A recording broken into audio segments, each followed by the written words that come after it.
Commissioner Jennings. Here. Commissioner Larson. Here. Commissioner Vanier. Here. Please stand for the Pledge of Allegiance and a moment of silence. I pledge allegiance to the flag of the United States of America and to the republic for which it stands, one nation under God, indivisible, with liberty and justice for all. Thank you.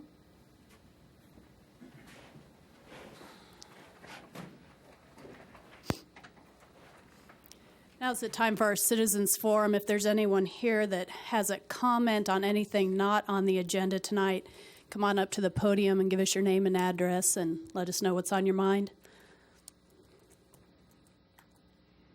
That's your chance.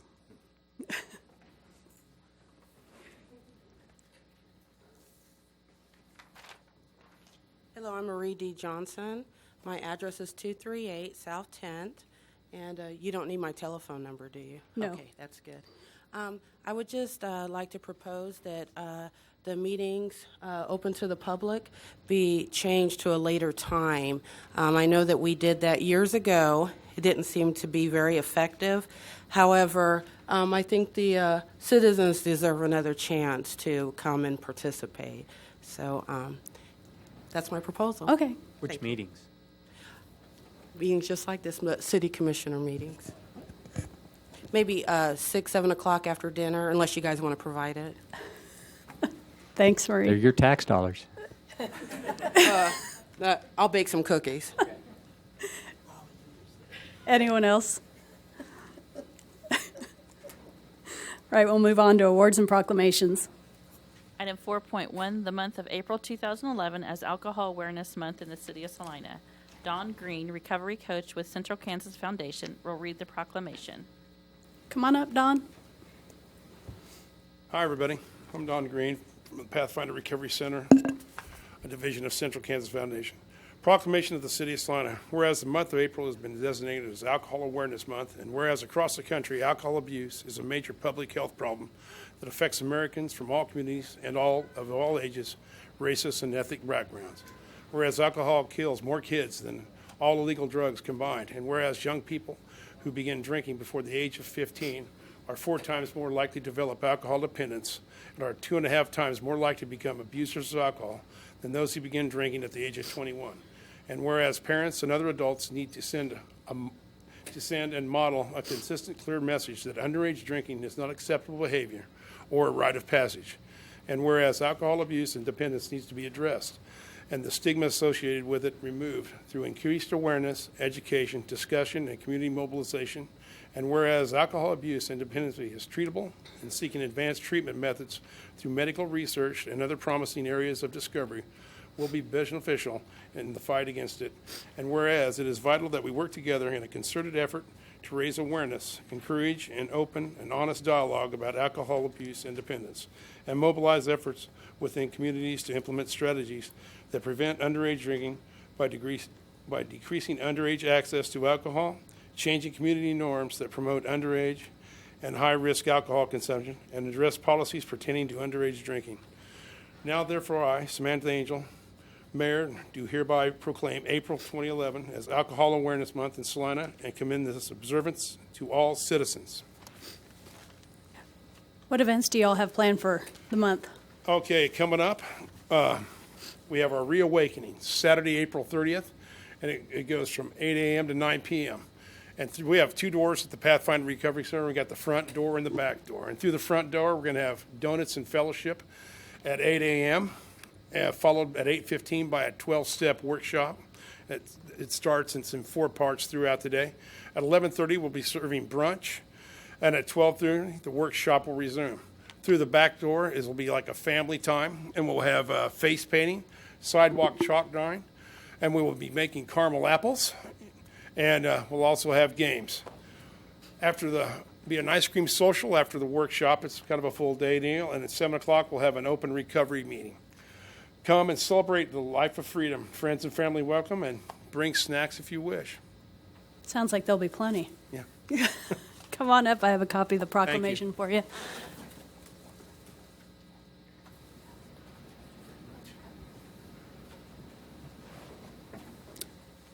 doesn't look like we have public hearings or items scheduled for a certain time, so we'll move down to the consent agenda. Item 6.1, approve the minutes of March 28, 2011. Item 6.2, authorize staff to acquire the necessary easements and right-of-way for the Marymount Road pavement rehabilitation and drainage improvements, project number 092783. Item 6.3, set April 11, 2011 as the hearing date for an appeal of the Planning Commission's conditional of approval on a conditional use application CU 09-1 filed by BFR Metals. You all saw that 6.3 was just added tonight. Okay. Does the commissioner want to remove anything from the consent agenda? Accept a Vice motion? Mayor, I'd move for approval of the consent agenda. Second. It's been moved and seconded that we approve the consent agenda. All in favor say aye. Aye. Opposed, same sign. Motion passes 4-0. On to development business. Item 7.1, application number SP 10-1, requesting approval of a special permit to allow construction of a monopole communication tower that does not meet the minimum tower setback requirements in a C6 zoning district. Mr. Andrew. Thank you, Vice Mayor and Commissioners. The application description there describes a application for a tower that does not meet minimum tower setback requirements, but the proposal that we're bringing back before you today does. And by way of background, there was a request to construct a 100-foot tower on the access storage site here, which is the north piece with the long storage building on it. The proposal involved a setback that was only 24 feet from Mr. Millard Pace's property on the south, and he expressed objections to having it that close, and the Planning Commission recommended that that proposal be denied. That proposal came to you on March 7th, and you voted to direct the applicant to go back and modify the proposal either by decreasing the tower height or moving it or a combination thereof. And I think, John, you have drawings there that depict what's been done. This just gives you the relationship between access storage and Mr. Pace's property. And if you could move on to the site plan, John. This is the access storage property. The tower has been moved so that it's basically attached to the rear of the building and centered, so it will allow for truck traffic and vehicles to circulate around it on the west. The tower height has been reduced from 100 feet to 80 feet, and all the setbacks from the tower to adjoining properties exceeds 80 feet, the height of the tower. So any impacts would be limited to Mr. Vandevoort's property, and he is agreeable to these changes. So our recommendation would be to approve this modified plan, which would be for an 80-foot monopole tower. And the only other discretionary item for you, we looked at this, and I don't know if you've been out to South High or to the East Crawford site, but in a wide open setting, we have required screening around the base of the tower and the communications equipment. And in some cases, like at Salina Stadium, it's not been required because it wasn't warranted. Based on all the surroundings here and tucked in next to the building, we didn't see any point of requiring any kind of landscape perimeter around this compound. So if you're agreeable to that, then your action should include a waiver of that requirement. But I would be welcome to take any questions about the revision. But basically, the applicant took your direction on March 7th and has brought back something that fits the site better. Any questions for staff? Thank you. Thanks. Is there any public comment on this? Seeing none, I'll bring it back to the commission for action. Mayor, I make a motion that we approve amended application SP 10-1, requesting a special permit to construct an 80-foot monopole communications tower at 1429 South 9th and a waiver, North 9th, North Ninth Street, and a waiver of the landscape requirements in subsection 10 as to the installation of screening around the compound that would serve no effective purpose at this location. Second. It's been moved and seconded that we approve amended application SP 10-1. All in favor say aye. Aye. Opposed, same sign. Motion passes 4-0. We have administration. Item 8.1, second reading ordinance number 11-10,596, establishing a water and wastewater system multi-year capital improvement fund. This ordinance was passed on first reading on March 28th, 2011. Since that time, no comments have been received. Is there any public comment on this issue today? Seeing none, I'll bring it back to the commission for action. Mayor, I make a motion that we approve ordinance 11-10596 on second reading. Second. It's been moved and seconded that we adopt ordinance 11-10596 on second reading. Would the clerk please call the roll? Commissioner Jennings, Aye. Commissioner Larson, Aye. Commissioner Vanier, Aye. Vice Mayor Angel. Aye. Motion passes 4-0. Item 8.2, authorize an agreement with Kansas Department of Transportation for City Connecting Links resurfacing project. Mr. Stack.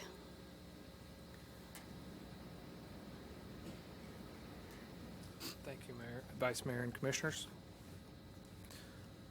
As part of the KDOT local projects assistance to cities, we have a connecting link at the north part of Salina on 9th Street. The old 81 highway is now K143, and about 3/4, almost a mile of it is in the city limits. KDOT reimburses us for maintenance to that at a 50% split, and it is getting near the time that we're going to need to do something to that portion of the road. It was last overlaid and maintained in 2005. So in the next couple of years, we applied in 2009 for 2012 funding, and it was accepted. And I guess this is just an agreement that they will reimburse us at the cost of 50%, up to $200,000 for a mill and inlay or any kind of microsurfacing or surface treatment that we would do to the road. There's another project, the bridge project, close to Pleasant Hill that's going to happen in 2013, I believe. So this project, we may wait and do it in 2013. So I just wanted to make that point here that we've got it programmed for 2012, but in talking with them, it would not be a problem to push it till 2013. So as we work with them on the bridge project up there, we'll try to coordinate them at the same time, so we don't do a bunch of work that later gets removed and replaced the next year. So with that, I will stand for questions. Questions for staff? Did the agreement require that it be done in 2012, or did it state a no It doesn't time? have a date in it. Okay. I was looking all over for it, and Greg looked as well. So it just says the programmed fiscal year, and it's not in the agreement, though. Okay. And so I don't think we're locked into that. Any other questions for staff?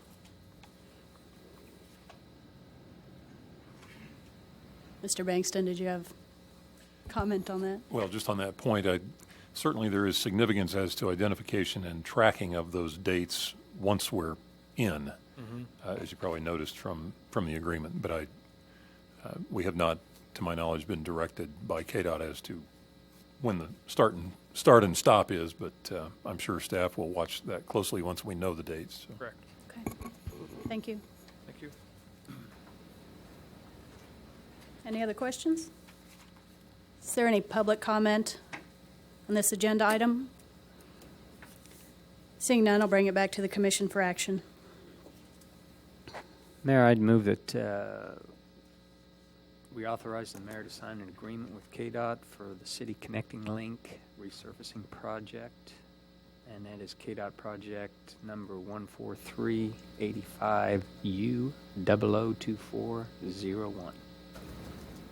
Second. It's been moved and seconded that we authorize an agreement with KDOT for City Connecting Link resurfacing project. All in favor say aye. Aye. Opposed, same sign. Motion passes 4-0. Item 8.3, Resolution Number 116814, approving the Smoky Hill River Renewal Master Plan and providing guidance on the recommended follow-up action items. Ms. Tasker? Thank you, Vice Mayor and Commissioners. In December of 2009, Design Studios West and Whitewater Engineers were authorized to complete the Phase 2 Old River Channel Master Plan. The master plan identifies specific improvements, specific locations, general costs, potential funding sources, recommended phasing, operation and maintenance costs, to name a few items. In August of 2010, the City Commission accepted the master plan in its entirety, subject to final edits being made by the consultants. In November of 2010, a quarter-cent sales tax increase to fund Phase 1 of the Smoky Hill River Renewal Project was voted down by the citizens of Salina. In February of 2011, the master plan was completed by the consultants. They had touched up all of their minor edits and corrections. The River Renewal Project is a unique project. It currently doesn't have a start time or a finish time, and it's unique because it may take over several decades to complete the project.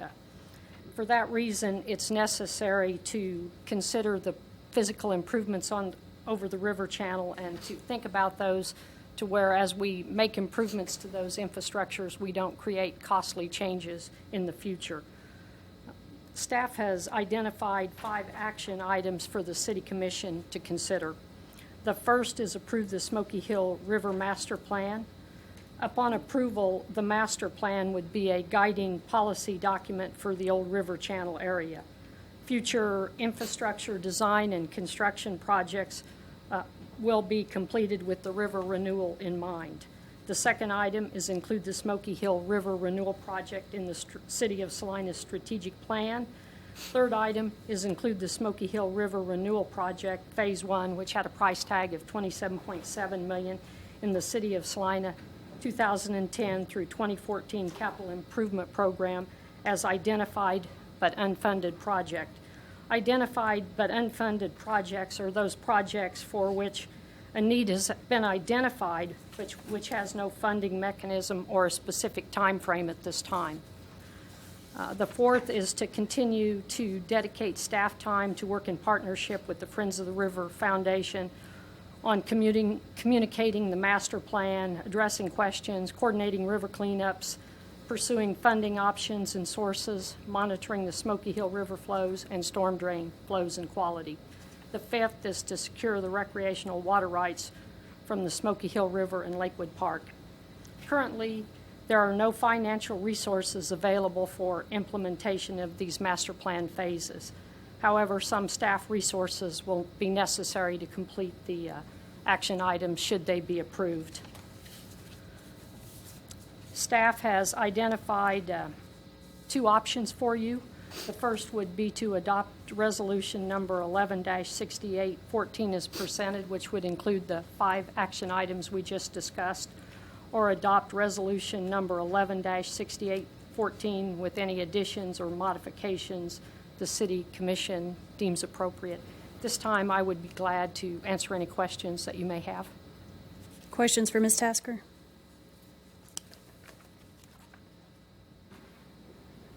What, can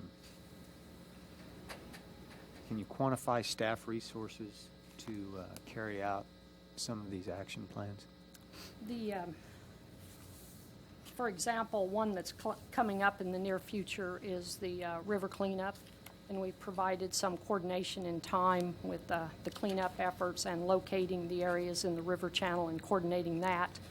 I don't know if I could specifically give an amount of man-hours if you're looking for something like that. But this isn't a full-time. No, that's a one-day event, and, coordinating. And that's going to happen anyway, isn't it? It's going to happen anyway. Coordinating that in advance and addressing questions that come up, I assume, will be fairly random now that we're through the master plan, but I assume some. Pursuing funding sources will be based on the time that's required to help fill out a grant and those type of applications, but that will be fairly intermittent. We currently monitor the Smoky Hill River flows and the quality of that, so we just maintain that data. The one that might be slightly new is we propose to gather some data on storm drain flows and the quality of that, and we're working with some volunteers that would help do that and looking for donations to pay for the actual costs of the sampling. Okay. But very intermittent timeframes. Thank you. Any other questions? I have a few questions. All right.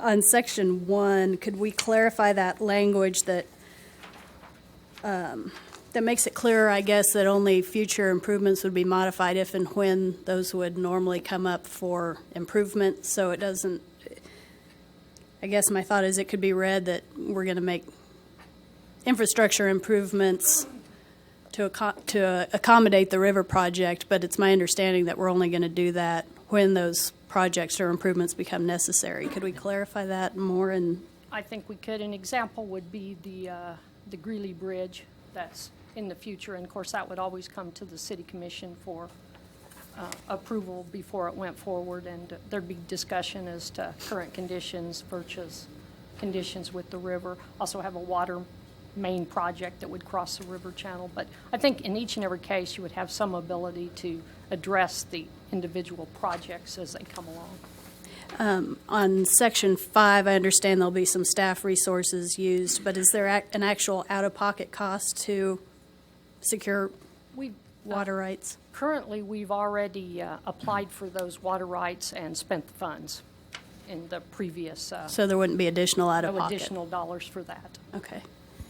And then my third is just a comment, and I guess I would be in favor of approving it if we would omit section 3. I realize it's just as identified but unfunded, but I hate to put it in the capital improvement program when this was just voted down as a capital improvement by the taxpayers. Oh, I disagree with that, Vice Mayor. We have projects.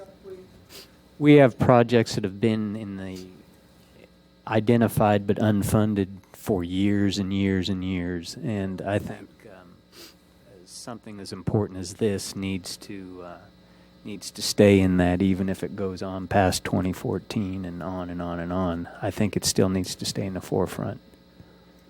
And I might feel differently if we hadn't been told differently 4 months ago. If we didn't put it there, what would we do with it? I would be agreeable to everything except putting it in that capital improvement plan. I guess I don't understand how that would work, though. How can you have something in the forefront but not have it in a plan? Well, I think my illustration for this would be that we know what we want to do with the Bicentennial Center, and we have a project that's been put as identified but unfunded, and as monies have been available under maintenance accounts, they've been specifically had portions of that project that have been pulled out, and expenditures have been made on that project. And therein lies a little bit of my uncomfort to this, because once it's blessed and put on that list, monies that have been available for some of those items, then that item's allowed to move forward. So I do have the fundamental problem with that. But I think we keep it in the forefront when we put it in a comprehensive plan, when we put it in a strategic plan, and we say that as far as our design for that area, that's what we consider that area to be. But once it's put on that list, we've spent monies towards some of those things on that list.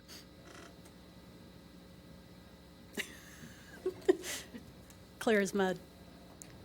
Right and fast. Mayor, if I may, Mr. Scragg and I matched notes quickly, wondering if possibly, regarding your concern with Section 1, if they're in line 3, where it now begins utilized 4, if we inserted just 2 words, otherwise necessary, and then it would go on future infrastructure. Yes, that would be wonderful. I don't have any suggestions for Section 3.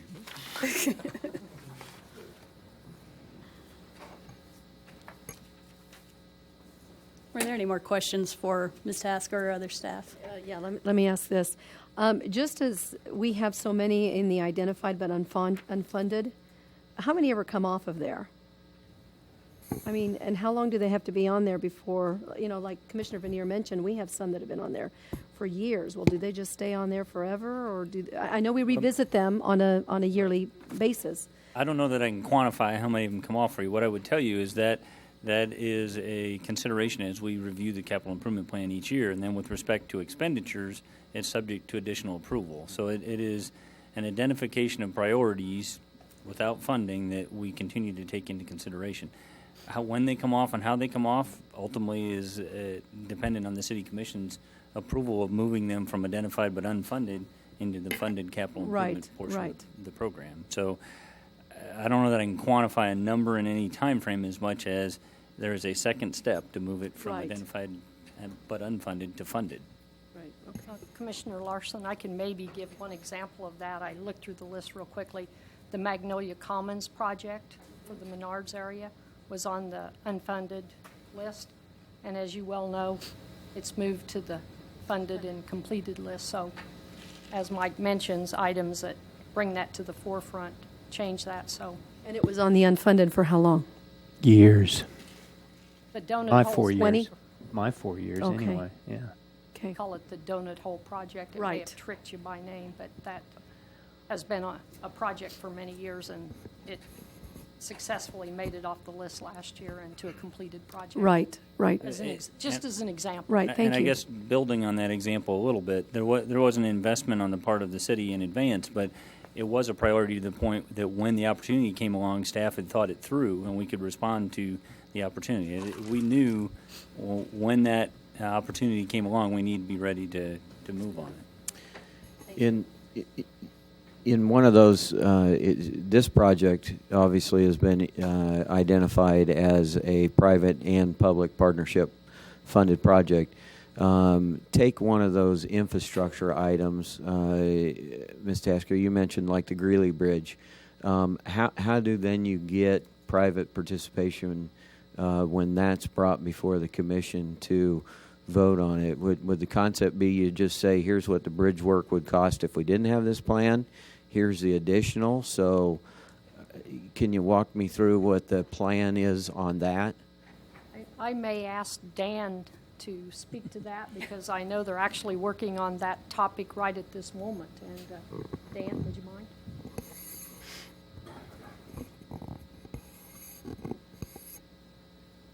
Yeah, Commissioner, I believe that's the very question that we will be asking and discussing next week at the study session, because we've got a plan, or we had a plan before the Smoky Hill River Renewal Master Plan was started, to put in a conspan structure there.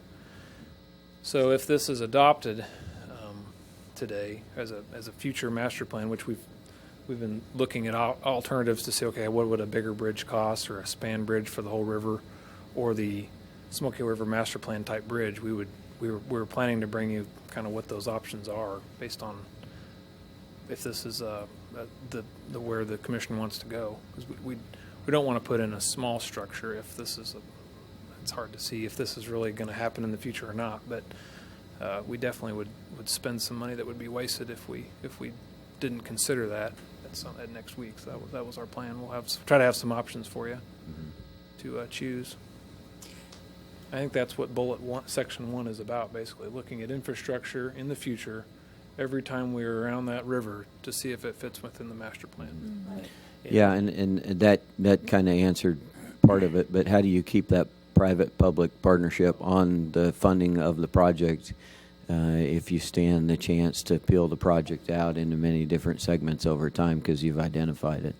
Well, I think part of it depends on the private funding and the sources and what they're interested in participating in. I mean, we've got plenty of examples in the community of public-private partnerships, but it'll depend on the project, and it'll depend on the source of those funds, whether it be a grant or a private donation. Yeah, I'm basically looking for somebody to come forward and say this is exactly, and in this type of case, here's how it's happened. I can understand it with a soccer complex or whatever, that there's a private-public partnership in front of a known project of a known dollar amount, and then it proceeds when, dedications are met or whatever. But This ventures into an area that I can't put together in my head unless somebody can tell me this is how it's worked before.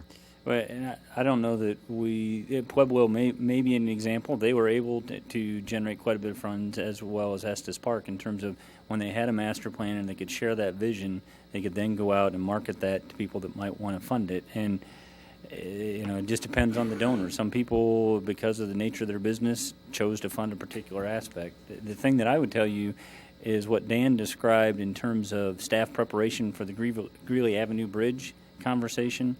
This action before you today communicates to staff that you want us to come with that information when we bring you an item for your consideration. Without taking this action, staff probably would only bring you one option for your consideration. It still ultimately is a decision the Commission's going to have to make, but this tells us run the numbers both ways, bring us the information so we can make an informed decision. If Section 1 is approved. Yes. That's correct. Thank you. Any other questions?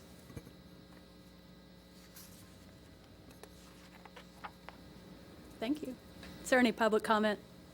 Come on up to the podium and give us your name and address. Yeah, my name is Bill Erickson at 2722 Highland Avenue. And I'd like to agree first with this young lady back here about the times that you have this meeting. I'm retired now. It's like my very first meeting in 33 years of living here. I find in the front that the Friends of the River are bringing this back up to try and get you folks to put it on your agenda. And to illustrate that, I went down to the Friends of the River and talked to Troy Vansel for about a half hour and outlined why I was not for it. But it ended up saying that, okay, majority rules. I live here in Salina. If it passes, when it goes to the vote, I will support it. But how does majority apply to you folks? His answer back to me is we'll bring it back as many times as it takes. And what I see here now is a backdoor way to slide it in to get you folks to put it on the master plan so that at some point out there it's there. We voted for it. We voted against it overwhelmingly. The 2/3 of the people in the voting part voted it down, like 2-1. For it to even be considered by the city without going to a vote again is reprehensible to the voting people out there. I moved here 33 years ago from San Francisco. The population from Salina, through the packet that I got from the Chamber of Commerce, said that Salina was about 48,000 people, give or take a few. I don't have the exact figures in front of me. We just did a census here in town, and it comes up that in 33 years, we're the same. We haven't changed. We haven't grown any. In order for us to have these things like the River Project and the water park and the $10.2 million that we need for the Bicentennial Center, you cannot keep attacking the same small tax base. We have to grow in order to be able to afford this. At some point, the taxpayers in this town are going to run out of money. And we elected you guys to respond to our votes. We vote no on something, we expect you guys to honor that. Thank you very much for your time. Thank you. Any other public comment?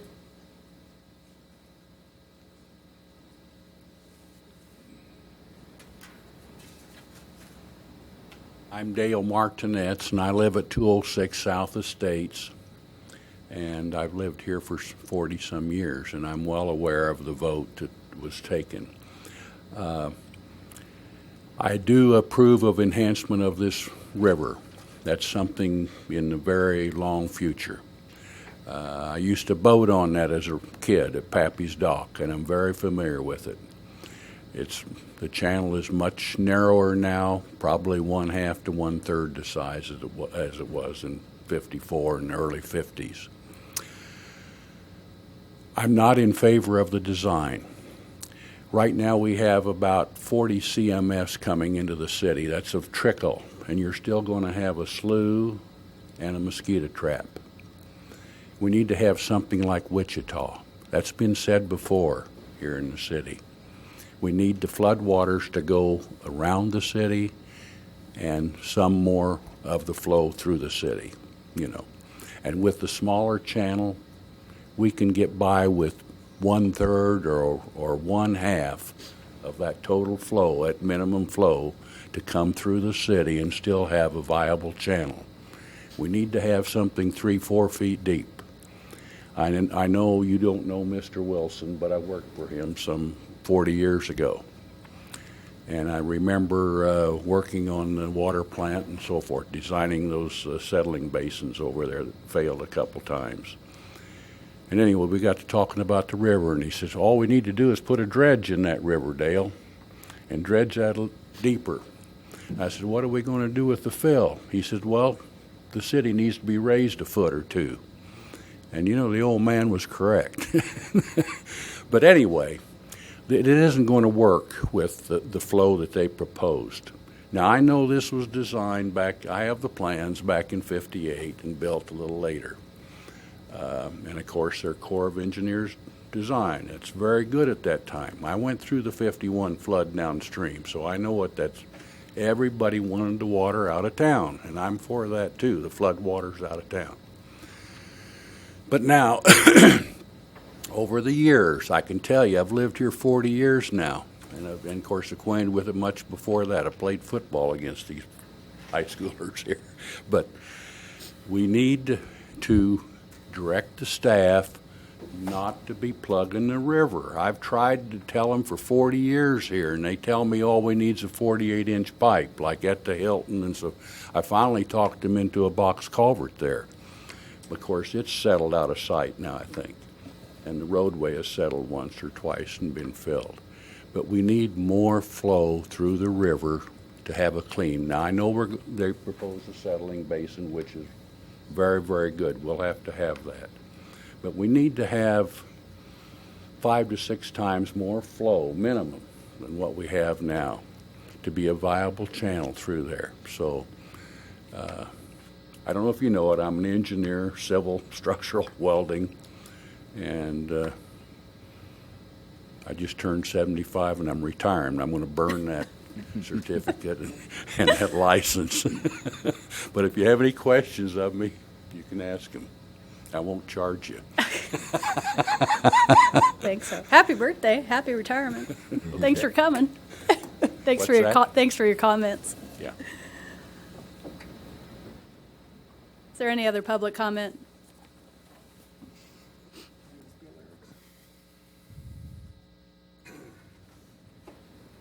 Good afternoon. My name is Mike Wilson, and I know Dell. And I agree with some of his comments. I also read the engineering report, and there are a number of questions about that. And did I say I'm Mike Wilson, 422 Jupiter? I'm the chairman of the Friends of the Salina Taxpayers. And I request that you table this resolution until the new city commissioners are elected. I'm sure this is putting a lot of pressure on you. So that would be a good way for you to perhaps avoid this. This costly matter is very complex and it should not be rushed. It is being considered only one day before the election and after the City Commission candidate forums.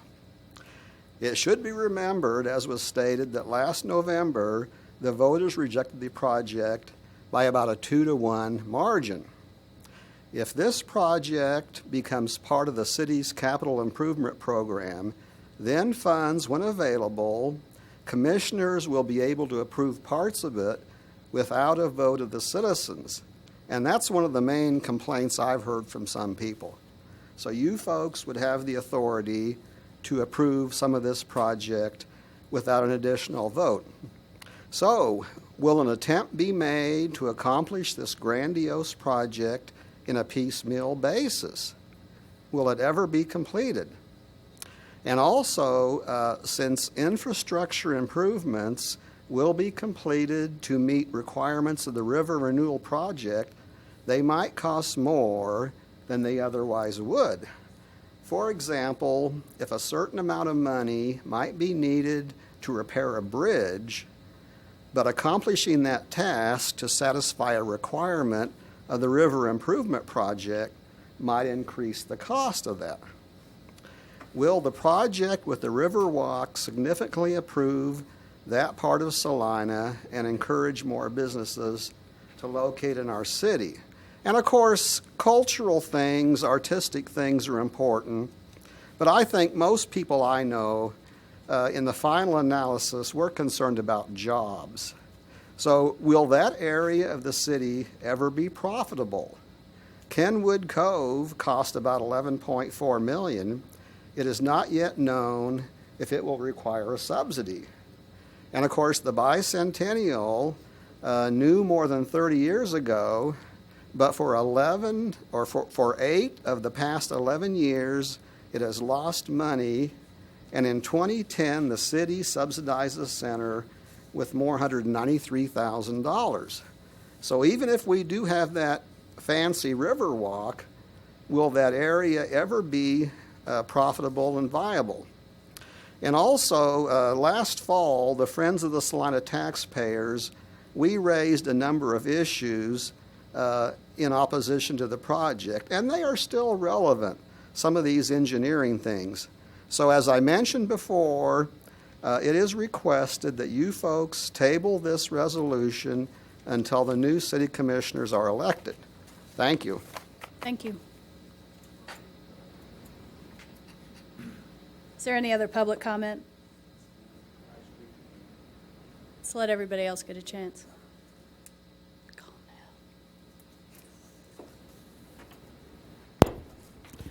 Again, my name is Marie D. Johnson, address 238 South 10th Street. And I'd like to say that the voters have already spoken to the river project proposal.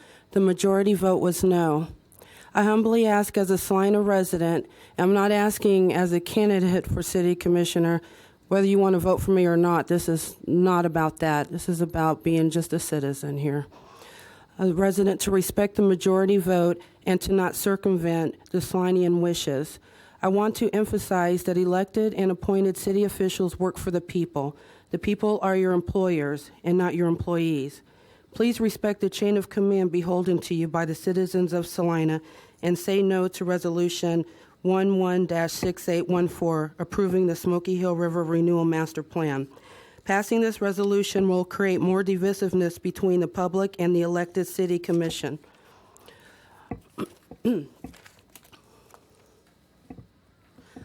I believe what the citizens of Salina see as a priority are different than the perception that is seen by the city commissioners. I would also say that there was an issue brought up about private and public partnership. What I would like to see is a focus on discretionary funds, which are needed for upcoming issues that are important, such as the levy recertification, which directly affects home and business owners and directly affects our economy. And I do want to end by saying I've made many calls to city officials and elected officials, and all of you have been very, very kind in answering my questions, very respectful, and I want to thank you for that. Thank you. Thanks, Marie.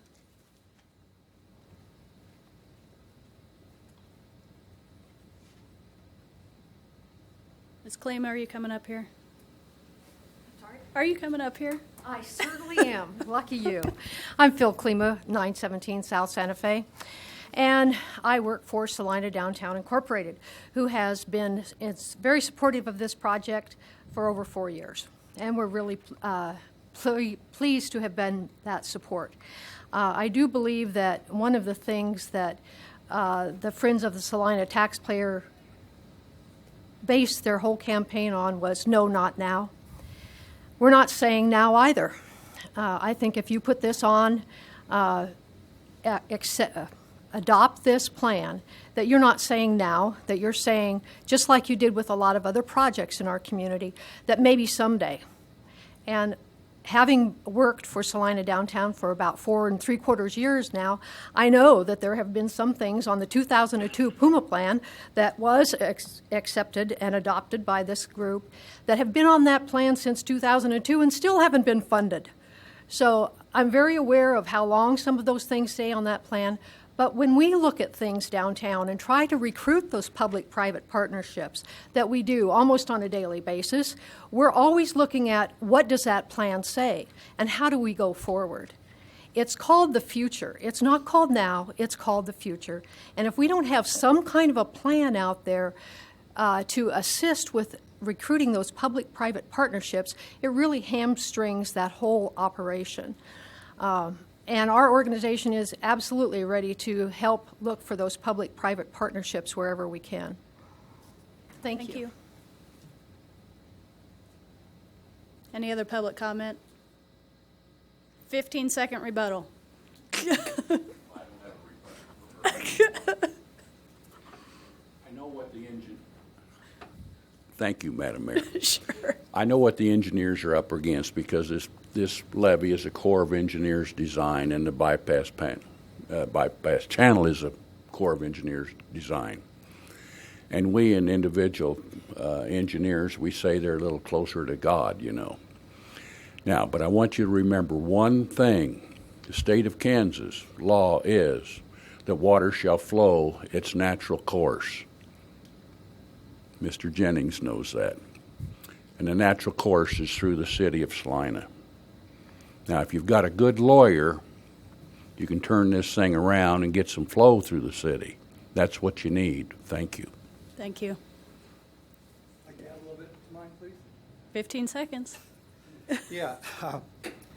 The water park, the Bicentennial Center, now the River Project, all those things are to make businesses look at Salina and want to come here and so forth. Well, I'd like for you to think about why the wind farm went to Hutchinson. We weren't even on the list. If all those things are doing such great good for the city, why were we not on the list for that place there, as well as Hesperia and McPherson? Those are very good paying jobs. We weren't on the list with all these amendments we have. Is there anyone that didn't get a chance to come up that wants to make a comment? Bring it back to the commission for action. Mayor, I'd move for adoption of Resolution 116814 as presented. Second. It's been moved and seconded that resolution number 11-6814 be approved. All in favor say aye. Aye. Aye. Opposed, same sign. Aye. Aye. Motion fails 2-2.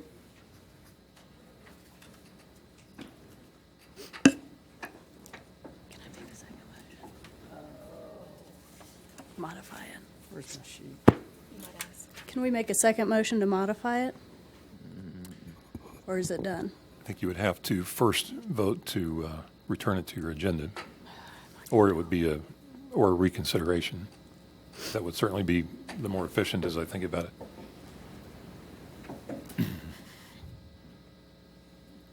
Guess we're moving on to 8.4. Vice Mayor, I move to recess into executive session for 10 minutes to discuss with legal counsel matters subject to the attorney-client privilege for the reason that public discussion of those matters would waive the privilege and adversely affect the city's interest in the matters, and reconvene at 4:58. Second. It's been moved and seconded that we recess into executive session. All in favor say aye. Aye. Opposed? We're in executive session. Will there be action? No, there will not.